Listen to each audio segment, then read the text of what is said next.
I have recorded this video about 5 times now. I recorded it on iMovie, and of course, it recorded with absolutely no sound. So let's try this. Take 5. My name is Borderline Bored Baby, also known as AC. I go on Twitter by Borderline Bored Baby, that's BBY. And I also go by that on Twitch, but I don't really stream on that platform because I don't have any followers. Anywho. Today, I wanted to talk about splitting and borderline personality disorder because splitting is something that I know I personally deal with almost on a daily basis, whether it be splitting on myself, splitting on others, splitting on objects. Um, those are just some things that I personally split on and struggle with splitting with. So, if you're here and you have borderline personality disorder, or you think you do and you don't know what splitting is, that's what I plan on talking about today, and also my experiences with it.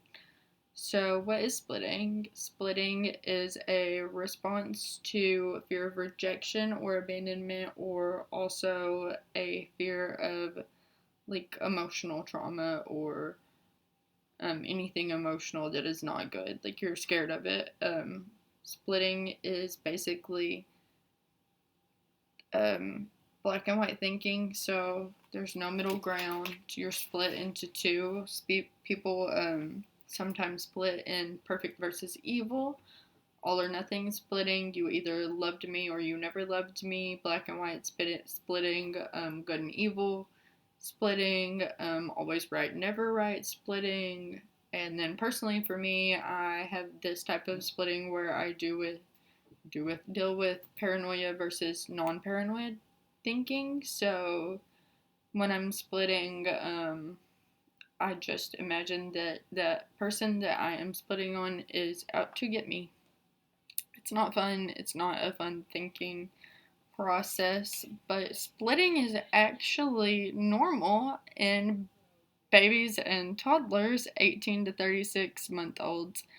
It is basically their way to split the world into black and white. And then as the child matures, they eventually can realize that a person can not meet their needs or can disappoint them and not be a villain. But people with borderline personality disorder usually get stuck in this black and white way of thinking to where there is no middle ground. And that's because it protects us from the anxiety that comes with trying to reconcile contradictory feelings. So if someone hurts us and we love them, it's easy to cut them out. It's easy to make them all bad in your mind because it's much harder to think that they hurt me and they still love me. It's just an easier process. It's an easier process to think this person is bad and they intentionally hurt me instead of this person loves me and they still hurt me. I know it sounds weird, but that's just what it is. So we have no middle ground and no room to compromise a lot. Um, and basically splitting like with the brain, physical or emotional stress can interfere with natural brain cell development by disrupting the brain's neurotransmitters. So that can be, I guess, linked to splitting. Already kind of gave you the types of splitting, the all or nothing. You can split on many different things. You can split on yourself. I split on myself often. I'm either all good or all bad. I'm either, like I like to say, I'm on my God complex or I'm worthless. It's very, very sparsely that I feel like there's an in between. Sometimes I will feel like I'm an evil person if I have really rude and intrusive thoughts, even though I know that that's not who I am. That leads me into thinking that I'm bad. Everything I do is bad and that I'm unworthy of love. You can also split on objects. So I used to split on objects all the time. I still do sometimes. I can find myself getting frustrated with things very easily, and I will break them instead of actually try to fix them or try to calm down. Like, I'm trying to think of something. Oh, I split on my phone one time and I bit the shit out of it and just cracked the screen. It was just irritating to me. Did it have to be all that? No, it didn't, but it was. You can split on others. So for me, I usually split on partners. It's kind of goes along with my whole paranoid thinking. If they do something that hurts me or that triggers me, then they're all bad. They never loved me. My paranoid thinking really comes in at this point and takes over my whole entire brain and is like, this is what it is. They never loved you. Nothing that they ever said to you was genuine. They've said this to a million other girls. Like, there's nothing special about you. And why would they feel that way? And they're just gonna hurt you and leave you and cheat on you. And I know that like stems back from abandonment and from fears of abandonment. You can also split on beliefs and situations. I can't personally think of a time that I've split on a situation. I'm sure that I have, but like off the top of my brain, I can't really like think of anything. Another thing about splitting is that when it comes on really fast. It comes on really fast for us. So I can't imagine what it's like for somebody who doesn't split and is around when the split occurs. Because what usually happens is that something triggers us that would not normally be triggering to a neurotypical person, and it causes us to split. So, yes, some common behaviors or some common splitting behaviors that have been noted are quickly passing judgments on others before knowing them. I struggle a lot with this. I struggled a lot with this when I was younger, especially in high school and middle school, because I grew up not having a great childhood. We grew up poor. There's just a lot of instability. So when I saw people with money or I saw people that seemed outside to have a good life, I would pass lots of judgment on them, thinking that they were undeserving of anything good that has ever happened to them. And I know that that's not right. And I know you never know what happens behind closed doors, but that would be something that I would really struggle with them. And even now, I still struggle with that. It's For me, it feeds into jealousy. Like, it's a big jealousy issue. The splitting is, I would say. So if my partner has a female friend or whatever, it's very easily for me to become jealous and pass judgment on that person when I don't even know them. And like, even in that moment, I know in my mind this is wrong and like, you shouldn't be doing this, but I can't stop it. Another common splitting behavior is treating those you idolize as special, and this is also known as splitting white, basically. So you will put your loved one or the one that you think is special on a pedestal, and you will idolize them, and nothing they can do is wrong. And I mean, usually that quickly leads to devaluizing them, which is the black part of splitting. So splitting black and white. Um, you can idolize basically anybody. I know for me it's partners, but you can idolize celebrities. You can idolize. I know a common one is psychiatrists and therapists. People idolize them a lot. Parents, friends, anybody like that. Another common splitting behavior is craving excessive attention from your favorite person. I'll explain more in a later video what a favorite person really is, but for me, that favorite person is my partner, so you can actually manifest this in a few ways. One way is contacting someone very frequently. So I know when I was younger, I used to text and text and text and text, and if I didn't get a text back, then in my mind that person hated me, and whatever. Another way that this can manifest is constantly asking for reassurance and validation. I struggle with this on the daily. I never feel like I'm good enough. Um, it's something that is really, really hard for me to deal with, and yeah, so. Another common splitting behavior is anger outbursts or the silent treatment.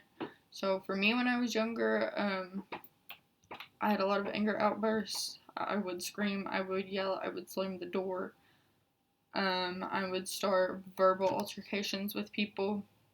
But now that I have gotten older, I have kind of turned that inward and will give people the silent treatment and turn all of my intrusive thoughts and my black thoughts in on myself, even if they're about other people. That's not healthy, and I'm not saying that that's healthy, that's just how it is for me. Another common splitting behavior is impulsively cutting people out of your life. I don't do this so much, but I know people that have, and it's a way to abandon them before they can abandon you. How are you going to get hurt from rejection if they're not in your life?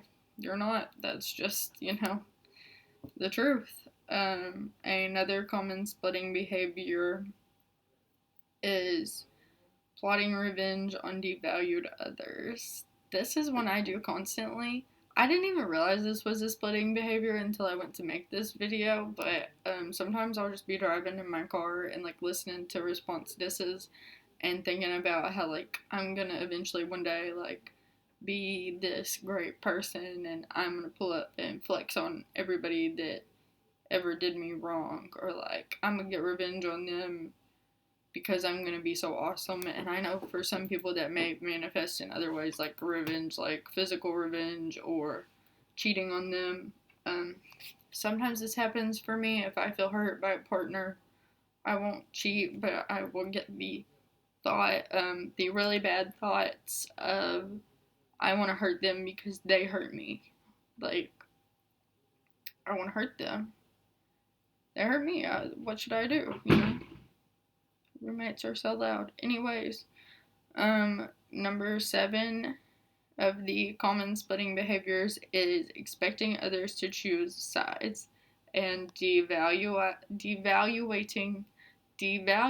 for some reason I can't say that word, devaluing them when they won't pick a side.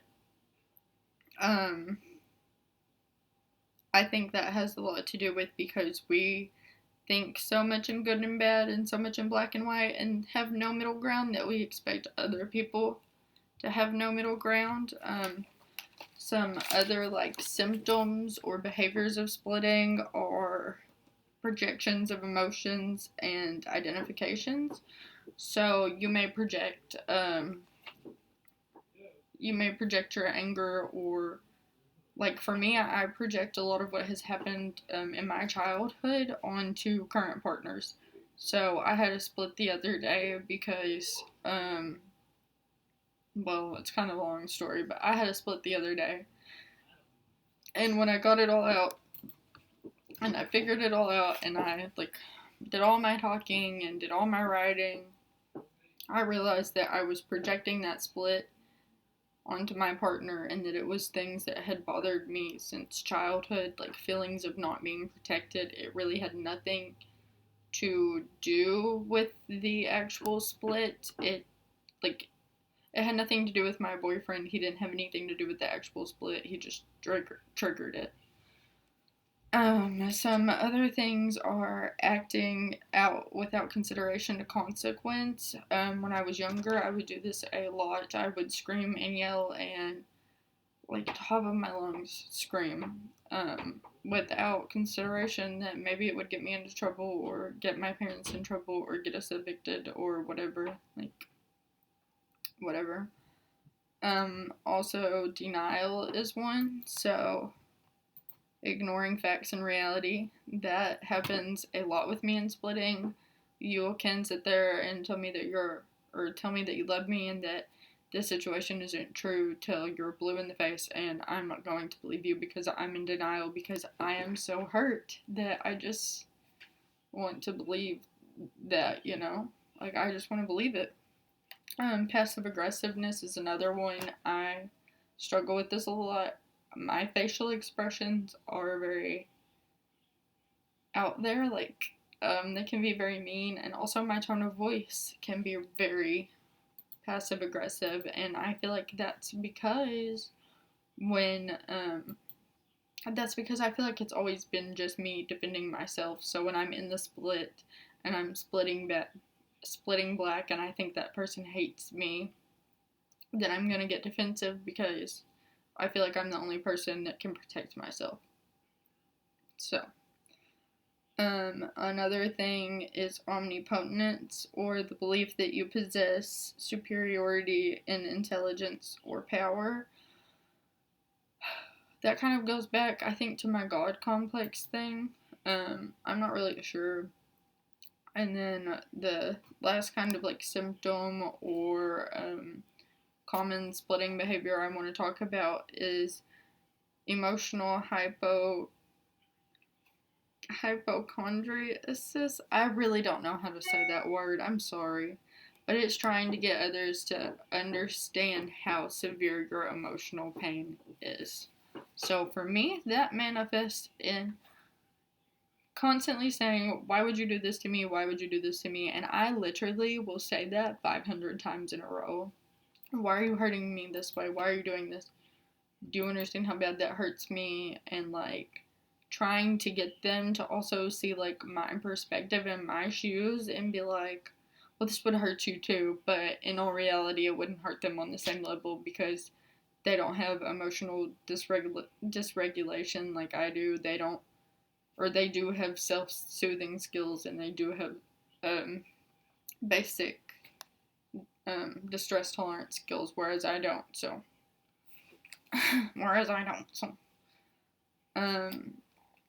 some things, let me think, what else can I really say about splitting? It's really hard to live with. It's really hard to deal with because it causes so many issues in relationships. And it can cause not only like issues for the borderline, because after splitting, I know I feel a lot of shame and guilt and embarrassment, and like just like a bad person. So not only can splitting be detrimental to the borderline's mental health, but also to whoever is around, so, or to experience it, or to who they're splitting on. It can be very tough on their mental health because it's very hard for people to understand that we can't control this way of thinking, and that it's not always who we are. Like, I know in my mind, deep in my mind, that not everybody is out to get me. I know deep in my mind that my partner loves me and cares about me. Like, I know that. And I think it's important for them to realize that too.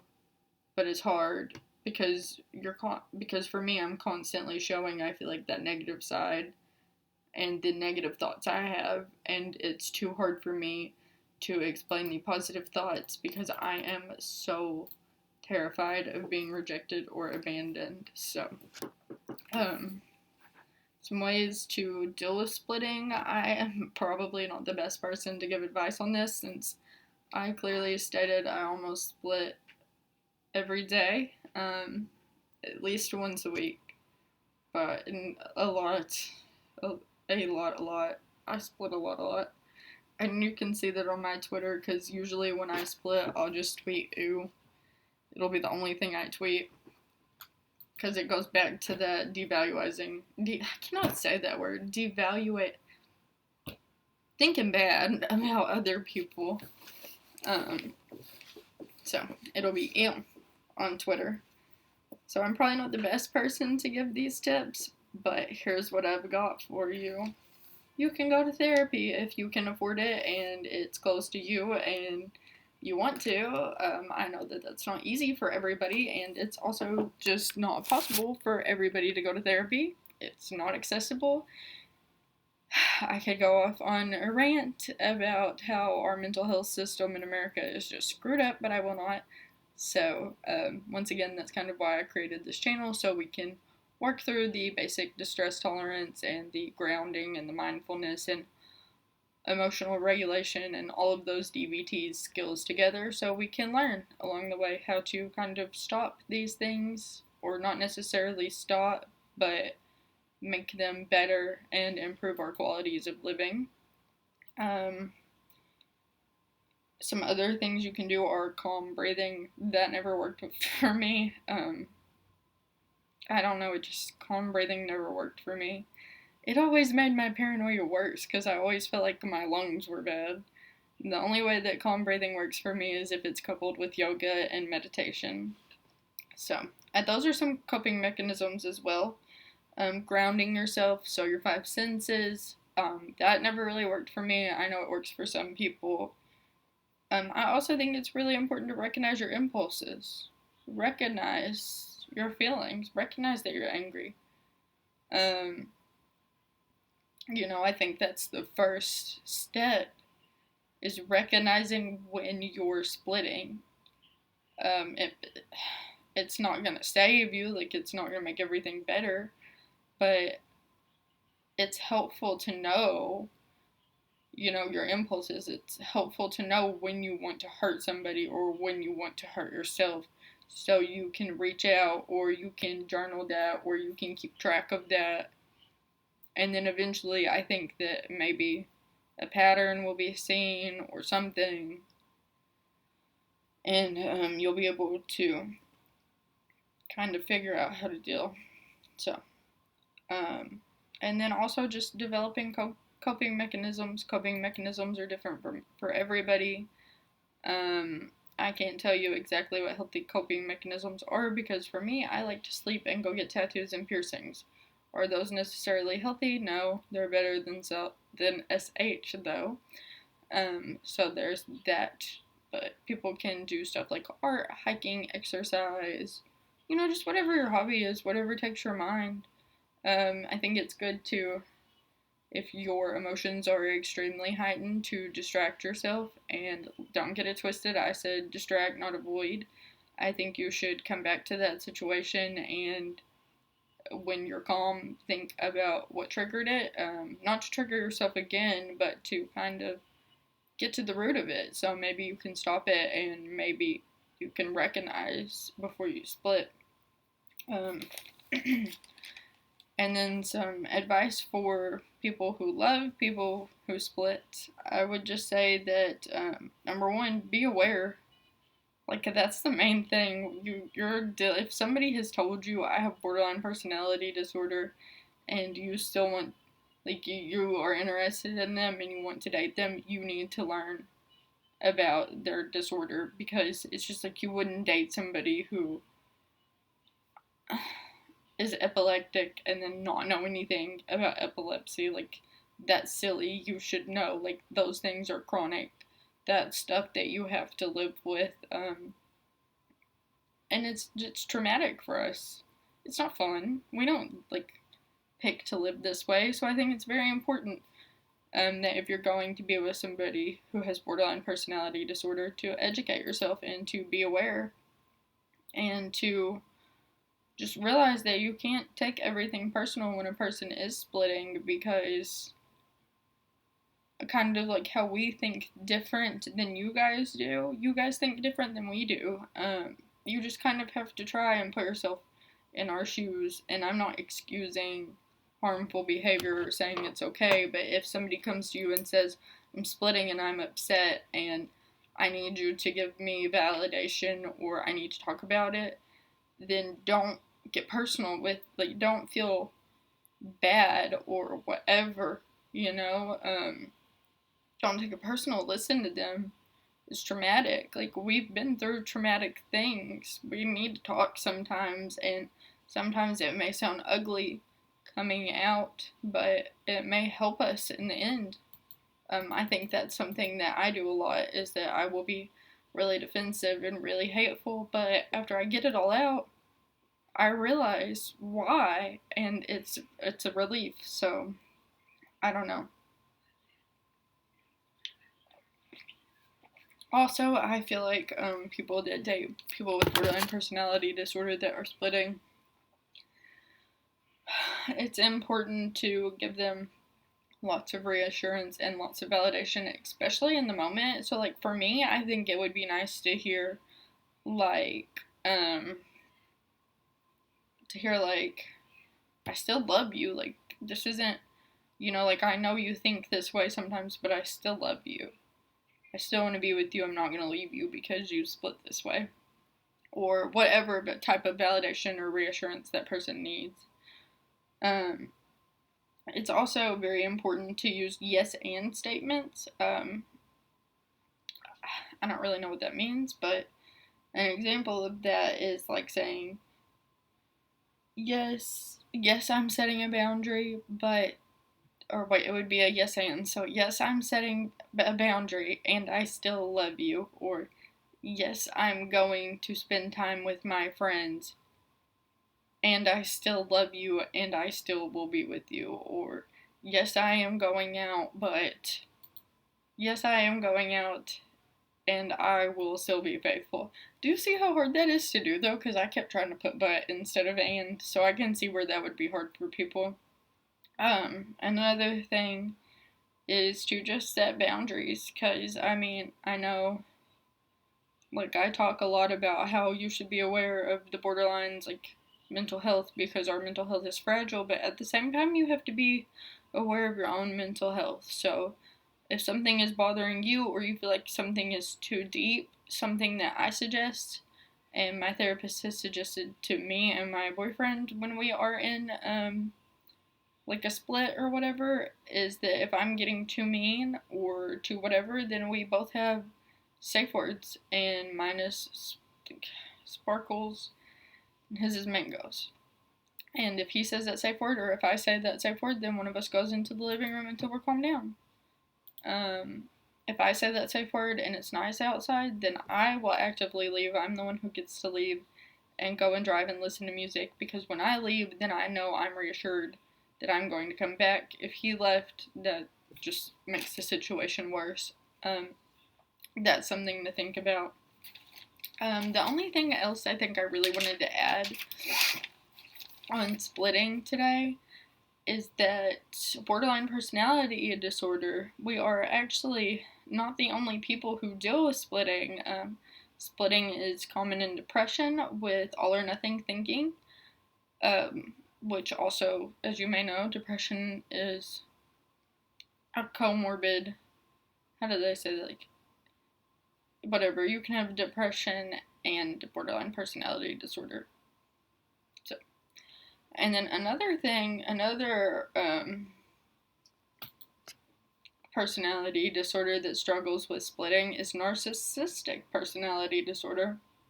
And I thought this was really interesting to me because it's used as a defense mechanism to preserve their self-esteem. So if anybody, like, I know I have somebody that follows me that's a sociopath, but if there's anybody out there that follows me that is a narcissist or has been diagnosed with narcissistic personality disorder, I would actually really like to hear your input on that. And as always, I would like to hear all of my viewers' input on splitting. I can make a part 2 to this where we talk about the different types of splitting, and if anybody wants to send me like their stories about splitting, because I know everybody splits differently, I can compile those and make a video. You guys can DM me those at Borderline Board Baby BBY at Twitter, Borderline Board Baby on Twitch, and Borderline Board Baby on on YouTube. My on Twitter is, I think it's at BBY Board. I think that's what it's at. Anyways, that is gonna conclude this video. And as always, I hope you have a lovely day, night, morning, evening, mid-afternoon, whatever it is, wherever you are, my beautiful, I cannot talk, my beautiful borderline baddies. Goodbye.